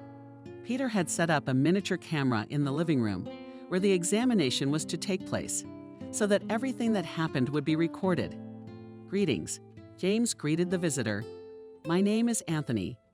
A mutual acquaintance of ours told me you'd be stopping by today. Please come into the room. Let's not waste any time. Yes, nodded Frank, holding a large rug in his hand. I hope it's not a long process. It all depends on the condition of the cloth. James played the expert with conviction. I tend to see the originals right away. On the other hand, my client said that the painting belongs to the unknown works of this artist, but there are some features characteristic of his brush. Don't worry, I'm a specialist just on it. So it shouldn't be too difficult to identify a non-original. I don't think you would take up my time by bringing the copy here. Of course not, Frank exclaimed hotly. I have the official report in hand, but the client insisted on an additional examination. And his wish is law. Let me take a look. Frank handed James the papers. The man studied the contents of the document for a long time, nodding for conviction. I see you've gone to a good specialist, he said. He read the paper to the end. A former colleague of mine. You can trust his judgment. But let's take a look at the paintings. James carefully divided the canvas into steel, turned on the lamp, and began to manipulate, giving the appearance of professional work. Frank watched his actions carefully. James realized that he was very nervous, but continued, trying not to be distracted by the visitor. Look at this, he turned to Frank. You see, these strokes are characteristic of the artist. Few people have painted in such a technique. It's very difficult to replicate. The Rockefellers are talking about the age of the canvas. It's a match. We'll do a little more chemical analysis, and then we're done. James applied a small amount of the reagents, waited a couple of minutes, and dedicated an ultraviolet lamp to the treated area. Well, after a while, he informed Frank, I can say with certainty that we have the original in front of us. Who would doubt it? Replied Frank. Now I will print you a report, so our client can be sure that everything is in order. I will call him now to verbally confirm that he can safely purchase the painting. While Frank packed the canvas back up, James pretended to be on the phone. He printed out the file his son had prepared, signed it, and escorted Frank out, telling him that he could contact him at any time, should such services be needed again. When the visitor left, Nancy and Paul came out of their hiding place. So was everything all right? James smiled. Now it's up to you. The meeting with Frank was scheduled for 12 o'clock. The place for the transaction was a small office, which Peter had rented in advance so that nothing would arouse the seller's suspicions. The office consisted of a reception area and 2 rooms. The first, Peter set up his workplace. In the second sat Nancy in the company of 2 employees from the investigation committee, Peter's old colleagues whom he had brought up to speed. A girl who also worked for the police was put in the reception area and had to pose as a secretary. When she entered Peter's office and informed the visitors, everything was already ready for the play. Frank entered, carrying the same coffee in his hands. "Hello," he shook Peter's hand. "Let's not introduce ourselves to each other. I think it's unnecessary." "Good afternoon." Frank responded to the handshake. Peter's voice sounded vaguely familiar, but he couldn't remember where he had heard it. "I second that. Let's get this done as soon as possible. Anthony called me yesterday and said everything was fine. I'll take a look at the picture myself. If I'm satisfied, I'll wire you the money right away. Is that okay?" "Quite," Frank nodded. "How about some coffee?" Peter asked. "I wouldn't say no," nodded Frank. Sitting down in the chair, Peter pressed a button on the switchboard and asked the secretary for 2 coffees. A couple of minutes later, Nancy entered the office from the next room, holding a tray with 2 cups. Frank and sat with his back to her, so he didn't immediately notice when she came up to his side, placing one of the cups next to her. And he turned around to thank her, then froze with his mouth open. The next second, he rushed to the front door, but it was locked. To no avail. Pulling the knob, Frank tried not to look at his wife. Frank suddenly turned to him. "Sit down, please." He stood for a few seconds in indecision, then obediently sat down in the chair. "What's going on with your voice?" he asked. "Can't you guess?" Nancy answered him. Frank felt his palms sweating. He looked at his wife, and they ghosted. "See, darling, calm down." She went on. "It's all over." "Are you alive?" Barely moving his tongue, he said. "But how did I see your corpse myself?" "I know, darling," she smiled. "I'm a good actress. Aren't you?" "Who are you?" Frank turned to Peter. "I'm the one who gave your wife a chance to take revenge on her abusers." "Are you with the police?" "No," Peter said absent-mindedly. And then Frank realized he was the man he had spoken to on the phone. "What are you up to?" he asked angrily. "Do you think you can accuse me of anything? You have no proof. In short, no one will believe even the convincing ones." "That's where you're wrong," Peter interrupted him. "We have more than enough evidence. All your conversations with Clara were recorded, as was your visit to the expert. Even if we can't get you for attempted murder, believe me, you'll go to a place not so far away for grand larceny. That shouldn't be too hard to prove. I think the bank records will suffice. And keep in mind that not only you, but also your friend will suffer." She was the main perpetrator, taking the paintings from the box. "It was all her," Frank said after a moment's pause, sighing heavily. "Nancy, I didn't mean to. I swear to you." "Didn't mean to what?" His wife looked at him scornfully. "Getting rid of me, we've heard everything from planning the accident. You drugged me with sleeping pills on the day of our anniversary, ruthlessly tied me up, and didn't even make sure I was really dead. You brazenly stole from me, and then you say you didn't mean to. You don't know anything. Don't tell me you were forced," sighed Peter. "I realize that you're going to start shifting the blame to the other person, although it's obvious that you're both to blame." Frank was silent for a long time, picking the armrest with his fingernail. He realized that he couldn't get away with it. Unless these people were lying. It was clear from their faces that they were determined. The truth would have to be told. He did not expect Nancy to forgive him, but there was still hope inside him that his wife and her acquaintance would show him some mercy. If he repented for what he had done. Clara Frank had met him 4 years ago. At that time, he was already 2 years married and really loved his wife. However, marital happiness was marred by the fact that Nancy did not want children. Unlike her, Frank literally raved about having a child. He dreamed of a son, but any conversations with his wife on this topic did not bring results. The man did not understand how this could be. Both were healthy and had a stable income, their own home. In the eyes of the public, their couple was ideal. Alas, Nancy's maternal instinct was completely absent. One day, after another attempt to persuade his wife to have children, defeated Frank went to the nearest bar. He had already drunk more than 1 glass of whiskey when he saw an attractive woman next to him. The conversation started immediately. The pretty blonde introduced herself as Clara. She was well into her 30s, but her personal life was not going well. The woman had been through a divorce, and it turned out that she shared the same problem with Frank. Clara's ex-husband did not want to have children, and this was the reason for the divorce. Clara did not want to give birth just for herself, so a child from a casual relationship was out of the question. The woman dreamed of a full-fledged family. As they say, either everything or nothing. Desperate, she chose the second option. Frank also shared his worries about his wife and their future together. Under the influence of strong drink and common grief, Frank and Clara did not notice how they found themselves in the same bed. The man never thought of cheating on his wife, but then something came over him. In the morning, he repented of his deed and, leaving the apartment, tried to forget about what had happened. However, the new acquaintance did not get out of his head. He went several times to the bar where they met, but the woman was not there. Then he decided to go to her house. Frank himself did not know why, but something irresistibly drew him there.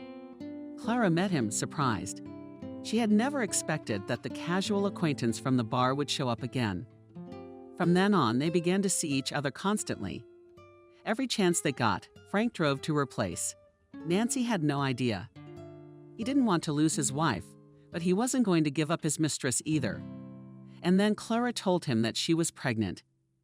Frank at first did not even believe it, but while the information gradually reached him, he became more and more confused and seriously, still not believing, he asked Clara, "Yes, I went to the ultrasound yesterday. It's already 8 weeks. Is the due date a boy or a girl?" "Stupid?" asked Frank. "Silly," laughed Clara. "How can you tell at this stage?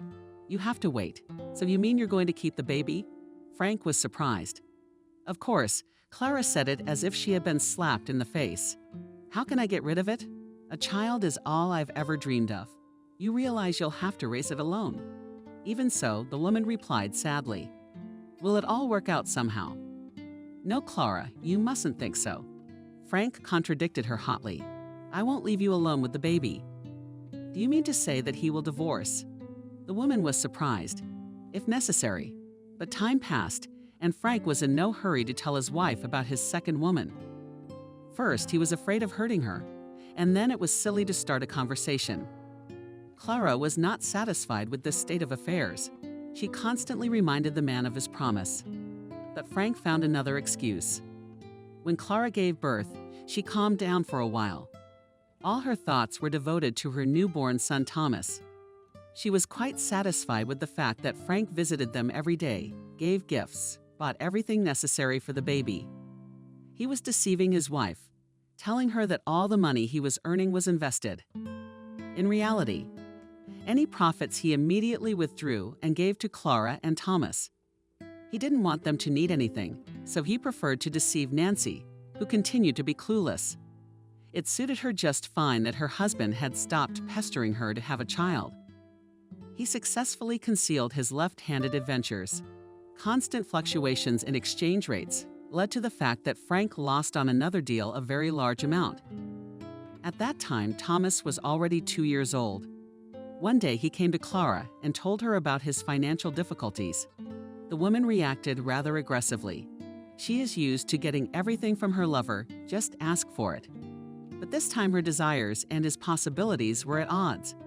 "How long will it last?" she asked unhappily. "I can't say yet, but we'll have to tighten our belts for the next few months. I know you wanted a car, but I can't buy you one yet. Do you have any idea how hard it is without a car when you have a small child? I can take you anywhere." Frank tried to defend himself. "Of course you can. And what if you need to go to the hospital at night? That you leave your wife and rush to us? I find that hard to believe." "Clara, yeah, you say something like that. I'll be there if you call me. That's my son. What's stopping you from always being there for your son?" The woman rebuked me. "You're doing well, I see. You think if I don't bring up your divorce, I've forgotten everything? No, darling, I'm tired of living like this. It's up to you. Either you do it right now or you get out of our lives." Clara Frank had never expected his mistress to demand such decisive action from him. He had already gotten used to the way things had turned out, so he had stopped thinking about divorce. But now to leave Nancy was simply necessary, otherwise he would lose his son. Clara was a pretty tough person, so she would hardly go back on her word All right, I'll file divorce papers shortly. But when Frank returned home, Nancy shocked him with the news of the inheritance. And when it turned out that his wife became a millionaire overnight, Frank, thinking that now was not the right time to leave her, especially when they sold the first painting, he immediately became the owner of a tidy sum, which his wife gave to his business without even blinking. Frank immediately bought Clara a car and explained that, since the situation has changed, it is better to wait a little with the divorce, trying to get even more money. Satisfied with the gift, Clara changed from anger to mercy, agreeing to wait. But as time went on, she was in a hurry to sell the canvases. No matter how Frank persuaded her, the problem was that the woman was not interested in money at all. All these profits, exchange rate fluctuations, and other financial things caused in her even more longing than talking about the child. However, she was well aware that painting could be a good investment and a reliable insurance for a rainy day. When Frank explained all this to Clara, the woman became enraged. She realized that the man was not going to divorce, and the money was quickly melting away. It was necessary to find a way out. And one day she suggested a terrible thing to Frank. "Listen, darling," she began affectionately when Frank arrived again. "Tell me, do you love Nancy?" "What are you starting again?" Frank replied unhappily. "And I mean it. No, don't think so. I'm not going to start the topic of divorce again right now." "What then?" the man muttered. He had already subconsciously sensed in Clara's tone some kind of trick. "But do you love her or not?" She insisted. "No, I don't." "You realize I'm with her now, don't you?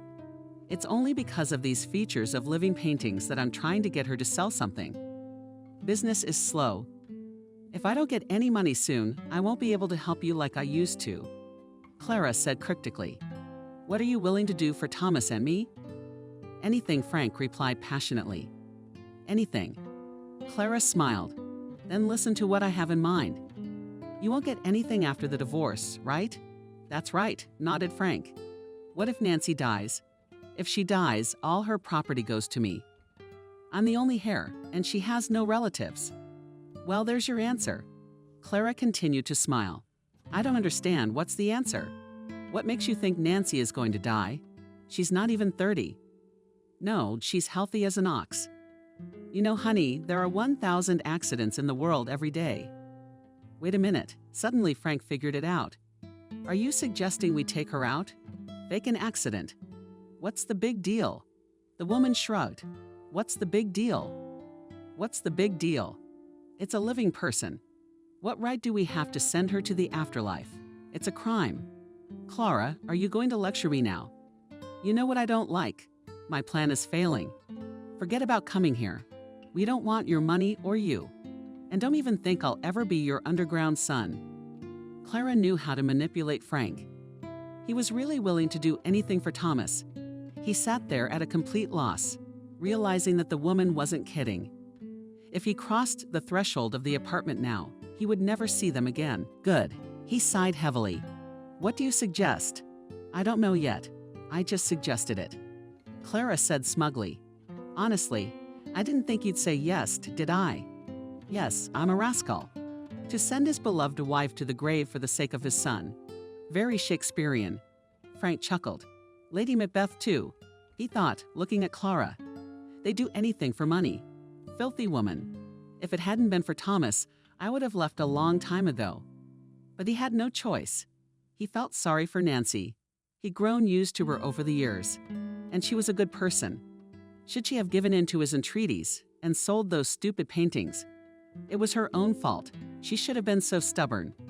A couple days passed when Clara called to say she had a plan. Frank rushed right over.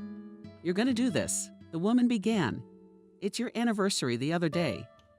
Here, Mike, give her some sleeping pills. Then put her in the car and see her at the address I'll give you. I'll meet you there." Frank did everything Clara wanted him to do. When Nancy passed out, he carried her to the car and drove her to some abandoned house. There wasn't a soul around. Inside, Clara was already waiting for him with ropes. Together, they tied the girl up tightly and locked her in a room. In the morning they returned, horrified to find Nancy dead.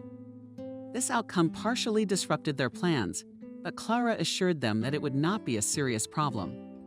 She had connections through which she expected to make it look like an accident.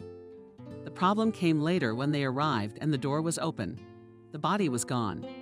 Clara didn't understand how anyone could have gotten into the house. But the fact remained. They were now in a very unpleasant situation. Both of them had no idea what to do. What frightened them most of all was that the corpse had fallen into the hands of the police. But Clara argued that the chances of that happening were extremely remote. And even if it was, there was no evidence that they had anything to do with Nancy's death. At first, Frank offered to report his wife missing, but Clara demanded that he hold off. And then we got the kidnappers. You know what happened next? Frank sighed heavily. Why didn't you tell me you had a son? Nancy asked. Do you think I would have acted like a brute? What would you have done? Pat me on the head. It's treason, Mother. Of course, I wouldn't have been happy about it. But I loved you, and I knew you wanted a child. It could always have been amicable. What are you talking about? It's easy to talk about it now, when it's already happened. You'd have just thrown me out of the house and left me penniless. Even so, Nancy argued. But is that any reason to decide to commit a crime? You know me well. I don't leave my loved ones in distress. If you talked to me, I'd have given you a couple of those ill-fated paintings just to get you out of my life forever. What's the use of talking about it now? Frank said sorrowfully. You can't undo what you've done, Nancy. I'm really sorry about what happened. If I had the chance to make it right, I would have done everything in my power. And what happens now? Now you're going to be arrested, Peter said calmly. You realize that even after a confession, you can't just let it go. Of course, it all depends on Nancy whether she'll claim an attempt on her life, robbery, and all that. But I'd do my best to punish you, Valerie. You questioned the life of another human being, driven by your greed. I am willing to be punished, nodded Frank. Just please don't hurt Clara. She has a small child. Thomas won't survive on his own. How's that working out? With one eyebrow raised, Peter asked, According to you, this woman is to blame for everything. And now you want her to get away with it. And in the bank, she was the person who took the paintings from the vault. No, Frank, it doesn't work that way. She's the mastermind. She's not going to get away with it.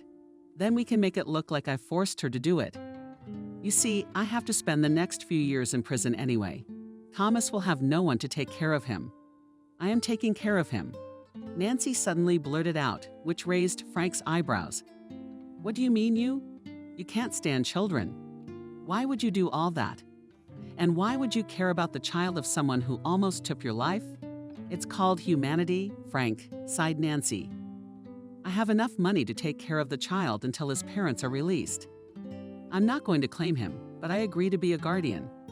In spite of everything, I don't want to ruin anyone's fate.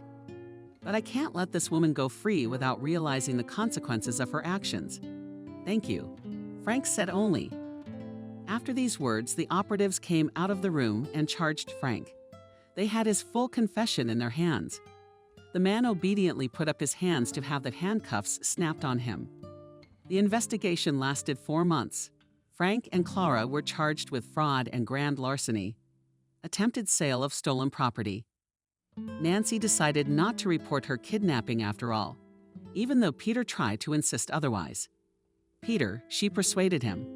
Look, it didn't work out, all right? They're already facing a lot of jail time for the paintings. There'll be time to think about everything they've done. It's up to you, of course. The man shook his head. But I think a criminal should be punished for his actions.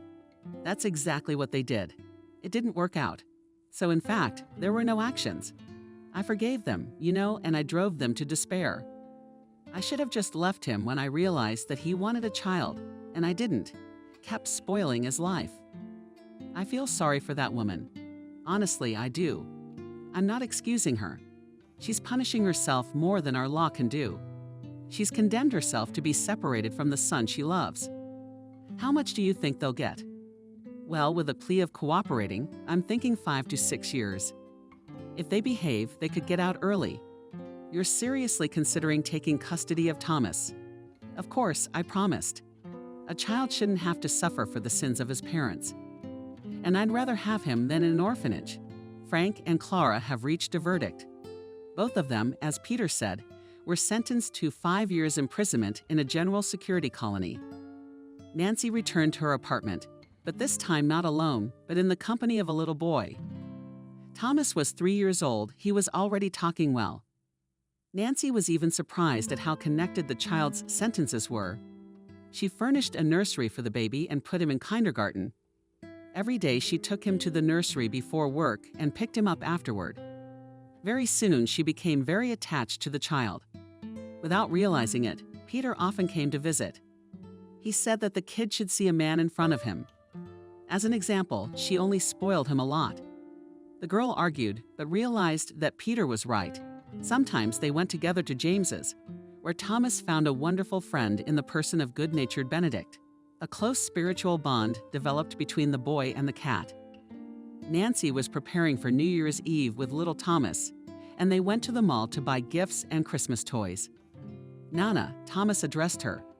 For some reason, he had nicknamed Nancy that and stubbornly refused to change his habit. "We'll buy a cake. You want cake, honey?" Nancy smiled. "Sure, we'll get cake and tangerines and colored balloons. And then you and I will go to the Christmas tree market."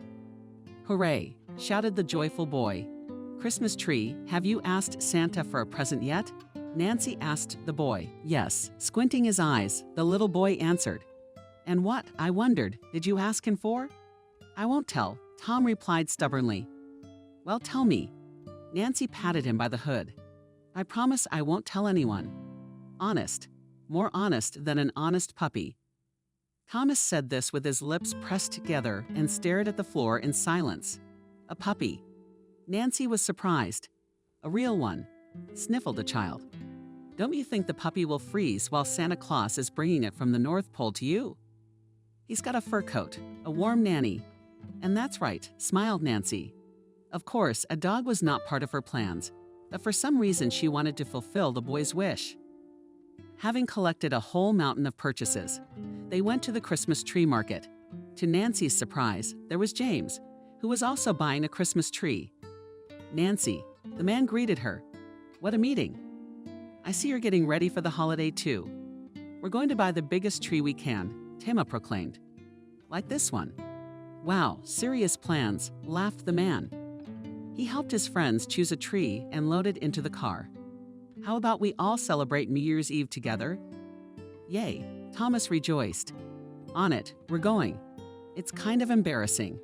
Nancy was embarrassed. "Nancy, why are you embarrassed?" James asked.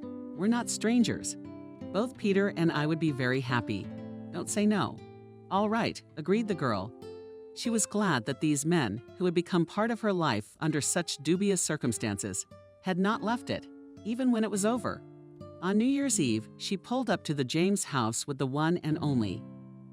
Taking gifts of groceries out of the trunk, she handed the boy a dressed-up box so that he could personally present his gift to his beloved grandfather. Thomas personally chose what to give James. It was a funny Christmas sweater that immediately caught the child's attention in the store. But she asked Nancy would Grandpa like it? Of course he would. She hastened to reassure the child. "It was you who chose it, you say," the child suddenly added. "Mommy and Daddy are coming too." The question stumped Nancy with the topic rarely asked about his parents. The boy was told that they had to go away for work, but would be back very soon. But it was noticeable that the child missed them a lot. Although Nancy tried to do her best to divert his attention, the door was opened by Peter. It was noticeable that the man was very happy to see the guests. Together, they walked into the beautifully decorated living room, in the center of which was a huge Christmas tree. Tom immediately rushed to look at the toys in the company of his favorite cat. "And we have presents," Nancy said cheerfully. "James, these are for you." The girl handed the owner her box, and the subject quickly ran up to give his gift as well. Yes, this is for you." The boy was literally glowing with happiness. When James took out of the box a brightly colored sweater from the snowman, he laughed for a long time, but immediately went to change clothes. "This is for you, Peter." Nancy smiled shyly, handing the man a brightly colored package. Inside was a kaleidoscope. "What a thing," Peter marveled, and laughing. We together with the theme chose not the most serious gift. even children's I understand. For some reason, it seemed to me that it is the one that will give you bright emotions. All the more difficult to give a man something really necessary. Nancy, this is a wonderful gift. Imagine, I had one just like it when I was a kid, but small. I used to play with it a lot, especially when I was sad. I don't know how you came to buy it. But I'm very glad, really, the girl smiled. Clean, nodded Peter. And I've got something for you too. He took from the shelves a large box, in which Nancy found a bracelet of surprising beauty. Jesus, Peter, it's so expensive. Are you out of your mind? What are you talking about? It's a gift. Please don't make me feel guilty. I took so long to pick it out. I really like it. Let's put it on right now. Peter clasped the clasp on her slim found wrist, and the piece looked even better. Nancy blushed thickly. Alice insisted that the wedding be organized in nature. They put up tents everywhere, hung garlands of flowers and lights. There were not many guests, but the company was very friendly. A small orchestra was invited. Live music created a surprisingly relaxed atmosphere. Immediately after the registry office, the newlyweds arrived at the glade prepared for the celebration. Nancy wore a stunningly beautiful dress, a tiara in her hair, and a bracelet on her wrist, given to Peter on New Year's Eve. From that very day, the girl did not part with the jewelry, considering it a personal lucky. In the summer, Alice prepared a wonderful holiday. Guests danced, enjoyed treats, the patronage of which was taken by James. He sweetly with the guests, talking about his culinary secrets. The girls literally clung to the charming chef. During the time during which Thomas went to the daycare center, Nancy managed to make friends with many moms whose children went to the same group. Some of them she was happy to invite to the wedding, because now they had so many common themes. Contrary to her expectations, motherhood was not as overwhelming a task as she had always thought. Of course, Nancy realized that Tema was not her son. But thanks to this boy, she was able to accept the responsibility she had always dreaded. It seemed terribly foolish to her, even now, the fury with which she had persuaded her ex-husband that children were unnecessary. It was all the fault of banal fear. But as they say, you can't beat a wedge. When Thomas came into our lives, there was no turning back. She always honored the commitments she made. It wasn't long before she realized that a baby wasn't the scariest thing on the planet, and when it became clear to her that it was possible to have a constructive dialogue with him. Then it became clear that motherhood is also very interesting. Thomas grew up very quickly. The boy was already 4 years old. He was getting bigger and smarter. Peter thought it was right to teach him to read. Very soon it became clear that the child showed great interest in the new hobby. Then Nancy decided not to stop there and gave him to an English learning group for preschoolers. And there Thomas did not fail. The girl was glad that her boy is developing so rapidly. Alas, as much as she wanted to, the boy was still not hers. Sometimes Nancy had fits of unbearable longing. She realized that in a few years Tema's real parents would return and the child would have to be given away. For the time being, she didn't want to think about it at all. The newlyweds went on a wedding trip together with Thomas. James volunteered to babysit. He told the newlyweds to think about nothing and enjoy themselves. And so they did. 2 months later, Nancy realized she was pregnant. At first, she was wildly frightened when the gynecologist confirmed her fears. The girl sat in confusion, looking at one point on the wall. "Will you keep it?" the doctor asked dryly. "What?" Nancy asked again. "I'm asking. Do you plan to keep the baby?" Of course, the girl answered, not very confidently. "It's just that you look so confused. That's why I'm asking." "First pregnancy." "Yes," nodded the bewildered Nancy. "But it's no big deal. Now, then we'll put you on the registry. All that remains is to wait." "Thank you," she muttered and left the office. She didn't dare to dial Peter for a long time. Somehow it happened that they had never brought up the subject of a child. Peter remembered perfectly well what his wife's unwillingness to have children had brought him to. He already had a teenage son, so the question was not as acute as it had been with Frank. Everyone was already used to Thomas as if he were his own child. Sashenka. Nancy spoke to her husband in a trembling voice when he answered the phone. "Yes, darling, your voice is shaking. Is everything all right? Worried Peter. Don't worry, everything's fine. Nancy hastened to reassure him, but for some reason she herself cried. Nadia, what's wrong with you? I can hear you. Are you crying? Well, speak quickly. Peter, please come and pick me up. I'm texting you the address right now. Sure, Tuck. Just don't cry so fast. Peter wasn't fooled. 10 minutes later, he was there. Hope sat on the bench looking resolved. He came over to his wife and sat next to her. Well, tell me, what happened? In a serious tone, he began. Peter, still in a trembling voice, answered Nancy, You and I are going to have a baby. The man at first thought he had misheard. So sudden and unexpected did this news seem to him. Then he realized that his wife was serious. He jumped up from the bench and scooped Nancy up in an armful, surrounding her. Is it true? With burning eyes, he asked, looking at the confused Nancy. On the face of it, so don't say anything. I can see by your silly look that it's all pure truth. Nancy laughed and cried at the same time. She felt so at ease in this man's arms, and she realized that he was the one who was to be the father of her child. Peter, she whispered, is this really happiness?